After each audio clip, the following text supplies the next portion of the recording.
കാസർഗോഡ് അമ്പലത്തറയിൽ നിന്ന് പ്രായപൂർത്തിയാകാത്ത പെൺകുട്ടിയെ കാണാതായ സംഭവത്തിൽ പ്രതി പിടിയിൽ. ബിജു പോലോസ് എന്നയാളെ ക്രൈംബ്രാഞ്ച് അറസ്റ്റ് ചെയ്തു. 2011 പെൺകുട്ടിയെ കാണാതായത്. 15 വർഷത്തിന് ശേഷമാണ് കേസിൽ പ്രതി പിടിയിലാവുന്നത്. വിശദാംശങ്ങളുമായി സാരംഗ് ചേരുന്നുണ്ട്. സാരംഗ്, ഇത്രയും കാലം പ്രതിയെ പിടികൂടാൻ പോലീസിന് സാധിച്ചിരുന്നില്ല.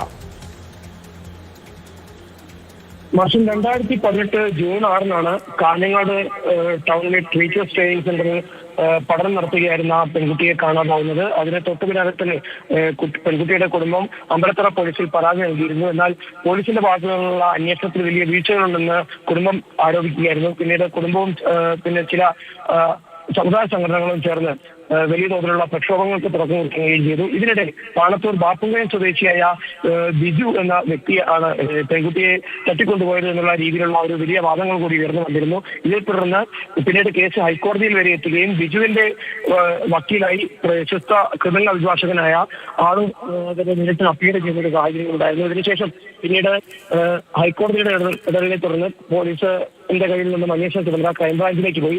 കുടുംബത്തിന്റെ ആവശ്യം CBIക്ക് കേസ് ചുമതല നൽകണമെന്നായിരുന്നു. എന്നാൽ അത് ക്രൈംബ്രാഞ്ചിലേക്കായിരുന്നു എത്തിയത്. എന്നാൽ ക്രൈംബ്രാഞ്ചിന്റെ കേസിന്റെ അന്വേഷണ ചുമതല കിട്ടി ഏതാനും മാസങ്ങൾക്കകം തന്നെ നിർണായകമായ കണ്ടെത്തൽ അന്വേഷണ സംഘത്തിന് കണ്ടെത്താൻ സാധിച്ചു എന്ന് തന്നെയാണ് ഏറ്റവും പ്രധാനപ്പെട്ട കാര്യം. അജ്ഞാത മൃതദേഹം എന്ന രീതിയിൽ 15 വർഷങ്ങൾക്ക് മുമ്പ് തന്നെ ക്രൈംബ്രാഞ്ച് അറസ്റ്റ് ചെയ്തിരിക്കുകയാണ്. ബിജു പോലോസിനെ 15 വർഷങ്ങൾക്ക് ശേഷമാണ് ഈ പ്രതിയെ പിടിയിലാകുന്നത്.